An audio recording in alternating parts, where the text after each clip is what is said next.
स्वागत है आप सभी का। देखते हैं पहले प्रश्न की ओर। मल्लों की राजधानी कौन सा नगर मानी जाती है? तो मल्लों की राजधानी को कुशीनगर माना जाता है। यदि आप यूपी ट्रिपल एसी या पेट की तैयारी करते तो यहाँ पे आप सभी का स्वागत है। और जो आप सीख रहे हो वो सबसे बेहतर है और यहीं से यूपी ट्रिपल एसी PAT में परीक्षाओं में जो प्रश्न हैं यहीं से बनते हैं। तो आप सभी का स्वागत है। अभी तक आपने हमारे चैनल को सब्सक्राइब नहीं किया है तो इसे सब्सक्राइब जरूर करते। चलिए देखते हैं, आगे बढ़ते हैं। तो दूसरे प्रश्न में क्या कहा गया है? दूसरा प्रश्न कहता महात्मा बुद्ध ने अपना प्रथम उपदेश कहाँ पर दिया था? तो महात्मा बुद्ध ने अपना प्रथम उपदेश जो था वो सारनाथ के अंदर दिया था। सारनाथ। आइए देखते हैं महात्मा बुद्ध ने कहाँ पर भिक्षुणी के रूप में स्त्रियों को बौद्ध संघ प्रवेश की अनुमति दी थी? तो भिक्षुणियों को बौद्ध संगत में वैशाली इसका सही जवाब है। ठीक है। महान सूफी संत निजामुद्दीन औलिया का जन्म कहाँ हुआ था? तो महान सूफी संत निजामुद्दीन औलिया का जन्म था ना बदायूं के अंदर माना जाता है। आइए देखते हैं महान कवि अमीर खुसरो का जन्म उत्तर प्रदेश के किस स्थान पर हुआ था? तो यूपी में पटियाली जो कि एटा में पड़ता है वहीं पे अमीर खुसरो का जन्म हुआ था। चलिए देखते हैं अगले प्रश्न की ओर आ जाते हैं। महाभारत महाकाव्य के अनुसार काशी की स्थापना किसने की थी? तो काशी की स्थापना जो थी दिवोदास ने की थी। किसने? दिवोदास ने। महावीर स्वामी अभ्यारण्य कहाँ पर स्थित है? तो महावीर स्वामी अभ्यारण्य ललितपुर के अंदर स्थित माना जाता है। तो चलिए देखते हैं अगले प्रश्न की ओर। अगली स्लाइड पे आ जाते हैं। अगली स्लाइड कहती है राय परवीन महल किस स्वरूपवान गणिका की स्मृति में बनवाया गया था? तो राय प्रवीण महल किस स्वरूपवान गणिका की याद में बनवाया था? तो प्रवीण राय इसका सही जवाब है। प्रवीण राय इज द राइट आंसर। आगे देखते हैं। राष्ट्र कवि मैथिली शरण गुप्त का जन्म उत्तर प्रदेश के किस स्थान पर हुआ था? तो मैथिली शरण गुप्त का जन्म था चिरगांव में हुआ था जो कि झांसी के अंदर पड़ता है। ये देखते हैं अगले प्रश्न की ओर। अगला प्रश्न क्या कहता है? राष्ट्रीय बागवानी परिषद की स्थापना कब हुई थी?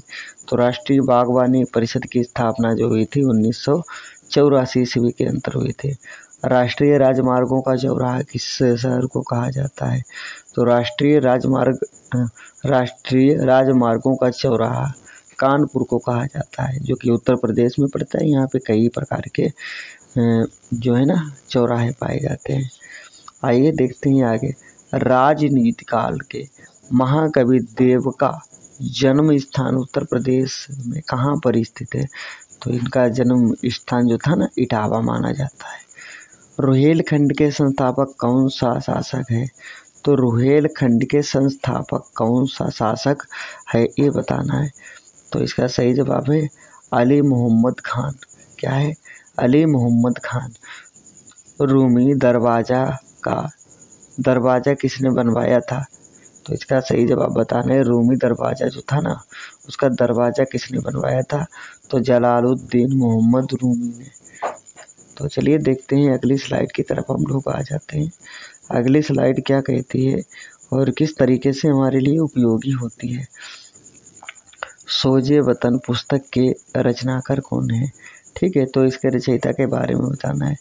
सोजे वतन ये मुंशी प्रेमचंद की लिखी हुई पुस्तक है सोजे वतन। चलिए देखते हैं अगले प्रश्न की ओर। श्याम नारायण पांडे का जन्म उत्तर प्रदेश में कहाँ हुआ था? तो श्याम नारायण पांडे का जन्म आजमगढ़ में माना जाता है। आइए देखते हैं। श्रवण देव मंदिर उत्तर प्रदेश में कहाँ पर स्थित है?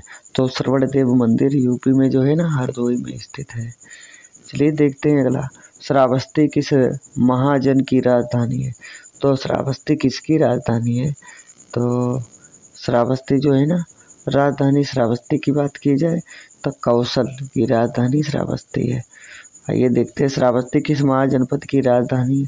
तो जनपद बोले तो भी कौशल आता है, महाजन बोले तो भी कौशल ही आता है। चलिए देखते हैं। श्री कृष्ण भगवान ने अपना वचन किस गांव में बिताया था? तो भगवान श्री कृष्ण थे ना उन्होंने बचपन अपने शुरुआती दिनों को कहाँ बिताए थे? तो गोकुल एक गांव पड़ता है, गोकुल में भगवान कृष्ण ने अपने बचपन के दिन बिताए थे। चलिए अगला देखते हैं प्रश्न क्या कहता है। श्री हर्षवर्धन काल का प्राचीन महोदय नगर अब इसका आधुनिक नाम क्या पड़ गया है? तो हर्षवर्धन काल के इस प्राचीन महोदय नगर का नाम कन्नौज पड़ गया है। अगला देखते हैं प्रश्न क्या कहता है। संगम नगरी के से उत्तर प्रदेश का कौन सा जिला प्रसिद्ध है? तो इसको आपको कहाँ बताना है? होमवर्क में, कमेंट बॉक्स में। चलिए देखते हैं अगले प्रश्न की ओर। अगला प्रश्न क्या कहता है। स्वतंत्रता का प्रथम संग्राम सन 1887 ईस्वी में किस जिले में हुआ था? तो इसका सही जिला है सही जवाब मेरठ। स्वतंत्रता का प्रथम संग्राम जो था वो 1857 ईस्वी में मेरठ में शुरुआत हो गई थी। देखते हैं अगले प्रश्न की ओर। स्वामी नारायण भवन का जन्म उत्तर प्रदेश के किस गांव में हुआ था? छपिया इसका सही जवाब है। तो देखते हैं अगले प्रश्न की ओर। स्वामी हरिदास जयंती प्रतिवर्ष उत्तर प्रदेश में किस नगर में मनाई जाती है? तो वृंदावन इसका सही जवाब है। चलिए आ जाते हैं आगे। हड़ नेता तोरमड़ उत्तर प्रदेश के किस प्राचीन जिले को सबसे ज़्यादा नुकसान पहुंचाया था? तो कौशाम्बी इसका सही जवाब था। चलिए आ जाते हैं, देखते हैं अगला प्रश्न क्या कहता है। हरिवंश राय बच्चन जी की सबसे प्रसिद्ध कृति कौन सी है? तो हरिवंश राय बच्चन की मधुशाला सबसे प्रसिद्ध कृति मानी जाती है। हिंदी के आलोचन व निबंधकार बाबू गुलाब राय का जन्म कहाँ पर हुआ था? तो इटावा के अंदर बाबू गुलाब राय का जन्म हुआ था।